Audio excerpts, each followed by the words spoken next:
को मिलते हैं। और जब भी भारत की दुनिया में तुलना होती है तो वह केवल आर्थिक उन्नयन के लिए नहीं, आर्थिक उन्नयन उसका एक पक्ष है,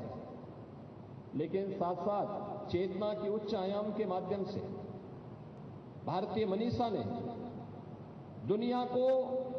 जिन स्थितियों से अवगत कराने का कार्य किया था, उन स्थितियों, उन चेतना के आयामों के माध्यम से व्यक्तित्व के विकास के साथ साथ ब्रह्मांड के उन रहस्यों के उद्घाटन करने में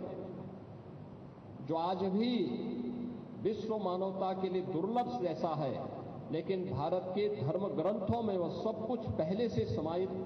करके एक विरासत के रूप में हम सबको हमारी ऋषि परंपरा ने उन्हें वेदों के माध्यम से, उपनिषदों के माध्यम से, पुराणों के माध्यम से, तमाम स्मृतियों के माध्यम से, शास्त्रों के माध्यम से हम सबके सामने प्रस्तुत किया है। योग की उसी परंपरा को आगे बढ़ाने का आधुनिक युग में श्रेय जाता है देश के यशस्वी प्रधानमंत्री श्री नरेंद्र मोदी जी को। याद करिए, योग की सुविधा को दुनिया के अंदर अलग अलग व्यक्ति अपने नाम से पेटेंट कराता था। कोई योगासन को पेटेंट कराता था,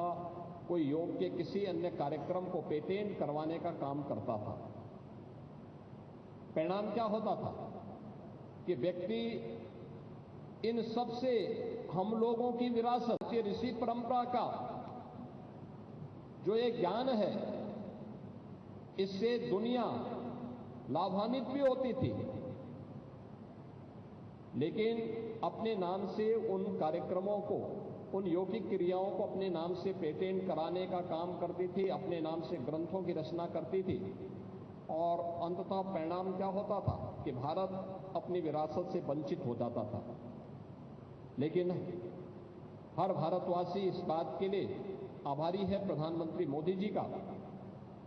कि उन्होंने, उनके प्रयास से यूएनओ ने 2014 में प्रधानमंत्री बनने के बाद योग की इस विरासत को मान्यता दी करके, वैश्विक स्तर पर मान्यता देकर के 21 जून की तिथि को अंतर्राष्ट्रीय योग दिवस के रूप में मनाने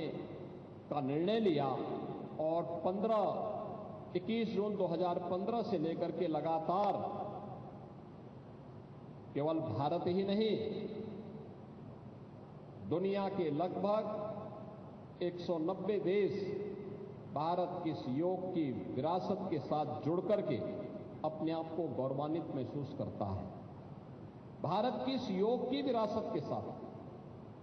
भारत की ऋषि परंपरा के प्रति हम सबका एक कृतज्ञता भी है। आने वाली पीढ़ी को अपनी विरासत के साथ जोड़ने का एक प्रयास भी है, और एक स्वस्थ शरीर के माध्यम से एक स्वस्थ मस्तिष्क की अवधारणा को साकार करने का भी एक